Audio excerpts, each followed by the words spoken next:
Wouldn't it be cool to have a secret formula to prevent blisters when you're hiking? Well, I do, and I'm going to share it with you right now. Plus, here's a hint. It's not Leuco tape. I just realized I have no sunglasses. Oops. So I came out here yesterday to this beautiful little park to shoot this video, and I did. I shot the whole thing. And I got home and I uploaded all the videos so that I could edit, and I realized that there was a big problem with my audio. And I know some folks have noticed that recently on a few of my videos, that there's just a hum in the background that I can't get rid of. So I had a new microphone on order, and as luck would have it, it arrived last night. So I'm back out here to shoot again, and I'm sharing that with you, not to complain, but just so you know that if you see me in two different outfits or things look a little bit odd, like, did you change your hair?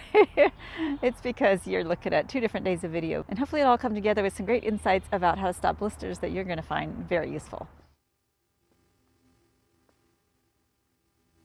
Blisters are definitely not fun. In fact, they can ruin a hike, whether it's a day hike, a weekend backpacking trip, or even a long distance hike, because some people get blisters on blisters on blisters, and I don't want that to happen to you.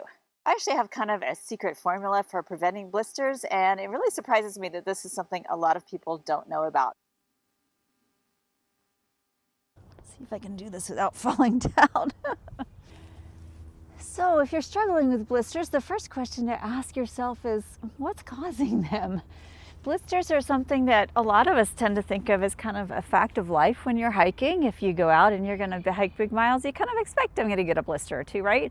Well, the truth is that you don't have to. There's a way to prevent them before they even start, and we're going to talk through that in this video.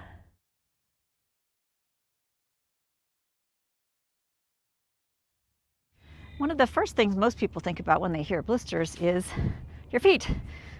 My feet are dirty.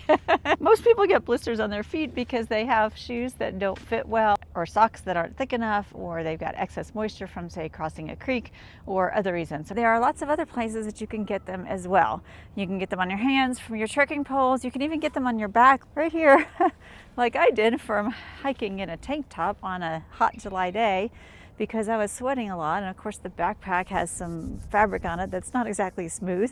Anything that gives you the opportunity for skin to be exposed to friction and moisture is going to lead to blisters. So we're going to talk about that today, and I'm going to share with you ways that you can prevent the blisters from starting, and if you do get them or get a hot spot, what to do about it so that you don't get full-fledged blisters, or worse yet, an open wound that could cause an infection.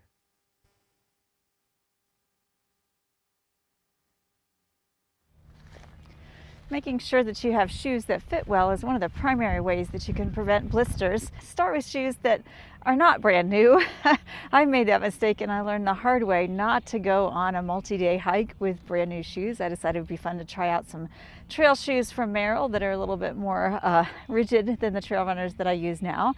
And it was also a rainy day when I headed out with my friends, so we were just doing an overnight. By the time we had hiked for 2 or 3 hours, my feet had all kinds of blisters, and it really completely ruined the weekend because I was in so much pain and I just could not enjoy hiking. But I had to soldier on, or else go back to the car and head home, which would not have been any fun at all. Those shoes had actually fit me very well when I tried them in the store, and I was really excited about them, but I didn't realize that with the kind of the lack of give as my foot flexed, they were causing some friction, and I tend to have narrow feet, so I get friction in my heels and sometimes also around the forefoot or on my toes, and I need to be careful about that. And you might have the same problem, or if you've got wide feet, you might find that your shoes are pinching too tightly and causing blisters because of that. If you're having trouble finding the perfect shoes for through hiking or even just for day hikes, you might want to watch this video up here, which is all about finding the ideal shoes for your feet. So you want to have plenty of room in the toe box. You may find you get blisters right here near the ball of the foot, near this part of your foot, on the outside along here, or even in the heel. If you have problems with your feet slipping in the heel area here, then you might want to try something called heel lock lacing. That is a lacing technique that tightens up the back of the shoe and prevents some of that slipping that can cause a lot of friction, and also often causes wear on the back of your shoe. So with heel lock lacing, you use these 2 grommets that a lot of people don't use, and you just thread your shoelace in and out to create a loop, and you do the same on the other side, and then you cross over. So you take the lace from the other side, tuck it in there, this lace tuck in right here, and when you go to tie, Just pull them nice and straight out to the sides, not up, not back, just straight to the sides until it's comfortable. And then just tie a normal bow. And what that does is it snugs up your shoe here. It takes up some of the space from front to back, and if you've got a lot of slippage in the back and the heel, that's going to help with that. Now, if you've got problems in other parts of your foot, like across the top of the arch here, there are some things that you can do, such as taking your laces and skipping a crisscross and going up a little bit. That's going to give you some space above your foot.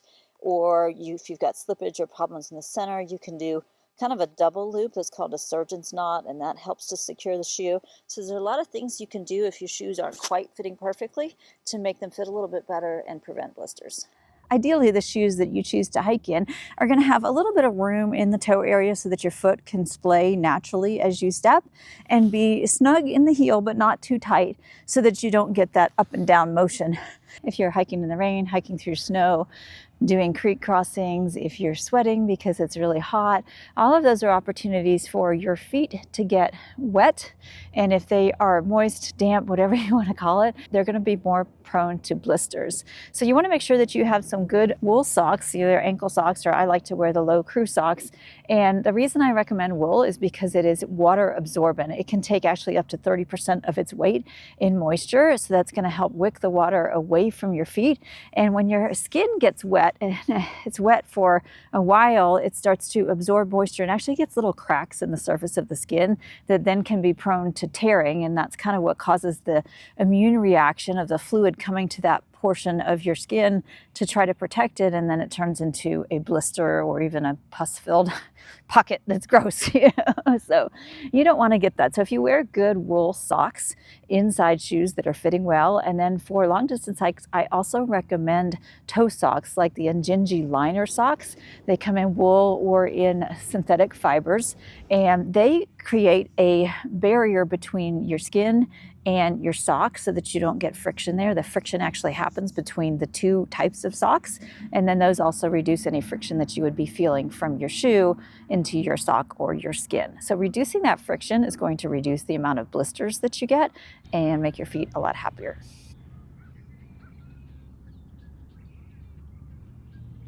Once you've found the right shoes you like that fit well, and you've sharpened up your sock game, the next thing to do is make sure you're managing moisture well. Having those wool socks is going to help a lot. Having the liners is going to help reduce friction.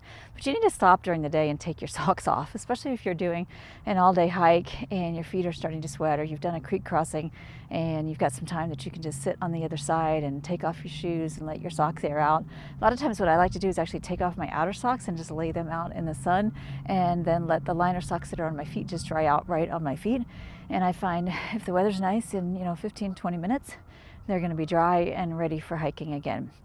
Some people do carry extra pairs of socks when they're backpacking, but I have gotten rid of that habit. I did when I first started, but I learned that a lot of times the socks that I would take off at night hoping they would dry would tend to be more wet the next day because they absorbed moisture in the air overnight. So now I just carry one pair of socks plus my sleep socks, and I will actually take my damp socks, and instead of kind of hanging them up in a pocket on my tent, I put them under my sleeping pad, and that way the warmth of my body on top of the sleeping pad will help dissipate or absorb some of that moisture, so my socks are more dry in the morning, which helps. And of course, it's no fun to put on wet, cold socks when you're backpacking, but that's part of the process. Yeah, you're going to have to do that, and your feet will get used to it. Which brings me to two things that you should not do before you do a long hike. Once you've got the shoes, the socks, and the moisture management down pat, don't go out and get a pedicure before you go for a hike. We all like to have nice feet. I don't care if you're man, woman, or what. It's nice to get pampered and to have them scrape off all those calluses and your feet feel brand new and baby soft. But that's not the kind of skin you want to take hiking with you. You want hiker feet, which aren't pretty, but they are functional. So I would not get a pedicure and have all that moisture and lotion and all that soaked into your feet right before you go hiking. You just don't want to have your feet soft and susceptible to blisters. Just go ahead and leave those calluses there. Trim your toenails, of course, because they can cause rubbing. So make sure your toenails are well pruned, but avoid the pedicures and avoid these new, well, they're not new. I think they were real popular a few years ago, but it's a chemical peel that you can put on your feet. It's something that comes in just a little package you can buy off Amazon, and it's got a bag in it that you wrap around your feet and you wear it for, I don't know, 15, 20 minutes. I'm not sure what the directions say.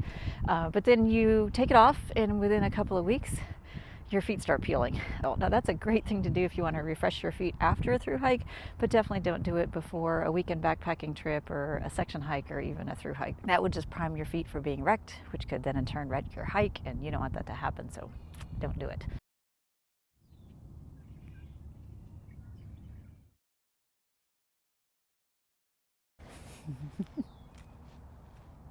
All right, so those are the basics of blister prevention for hikers. And what I've given you as advice for your feet can also apply to your back. And with your hands, you may want to wear some kind of gloves that will provide protection if you're having problems with blisters. And they can occur particularly from trekking poles on your palms or on your thumbs until you get calluses. So go ahead and protect them with gloves if that's an issue for you. And then if you get them on your back because your backpack is rubbing and chafing, then just make sure that you're wearing appropriate clothing. Again, wool can help because it's very moisture absorbent, but also some quick drying fabrics can help as well, or even backpacks that have more breathability in the back. Some of them have nice suspension for airflow. My pack is a frameless pack, so it just kind of sits on my back, but it actually molds right to me, and I don't have nearly as much friction as I used to get when I was wearing a different pack, the Granite Gear pack. It had a plastic frame and padding in the back, and that's kind of what caused that rubbing that gave me those awful blisters when I was on the Appalachian Trail. And thankfully, I learned to not hike in a tank top pretty darn quick. Went back to my shirt and things were just fine. If you're enjoying this video and you have not yet subscribed, please take a minute to hit that button down below. That helps YouTube know that my videos are of our interest and signals to them that they should put them in front of other people, so you can share the wealth by hitting that subscribe button.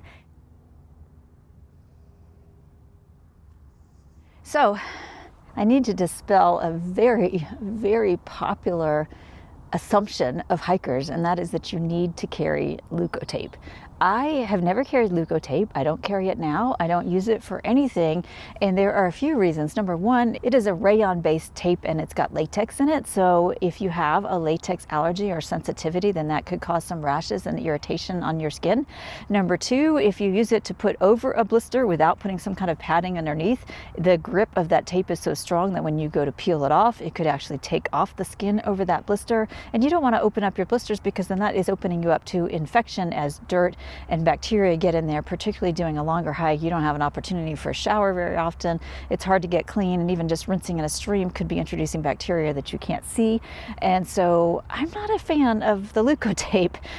It's not that it's too expensive, it's just that it seems to be is not the best solution, and this is why. I discovered very early on in doing my research for the Appalachian Trail back in 2018, after I had that incident with the shoes where my feet were just wrecked, I discovered lamb's wool. This was something that at the time came from Australia, and now you can just buy it on Amazon. It comes in a little packet about this big, and I am still on the same packet that I bought way back then. It's been years, and I only just take a little small bit with me when I go hiking, and then if I get a hot spot, it's very easy to just tear off a little bit of that lamb's wool and tuck it in, not between the shoe and the sock, but on the inside of the sock, and just tap it in there, and it will actually adhere to the fabric of the sock so it stays in place, it doesn't slide around. And the natural properties of that lamb's wool, which include lanolin, and the lamb's wool itself, the structure of the fibers is absorbing because it's wool. It's got the lanolin, which is going to help condition your skin and soothe any irritation, and it also provides that protective friction barrier to keep that hot spot from turning into a blister. So I carry lamb's wool, and that is my go-to anytime I get a hot spot. I do have some problem areas on my feet. The anatomy of my feet is such that my pinky toes kind of curl under as I hike, and so every step I take, I'm walking on my pinky toes, which makes them prone to get blisters. And I've had times where my whole pinky toe is a blister. If I feel that happening, then I just wrap some lamb's wool around it and slide my foot into my sock, and I'm pretty good to go for hiking from then on.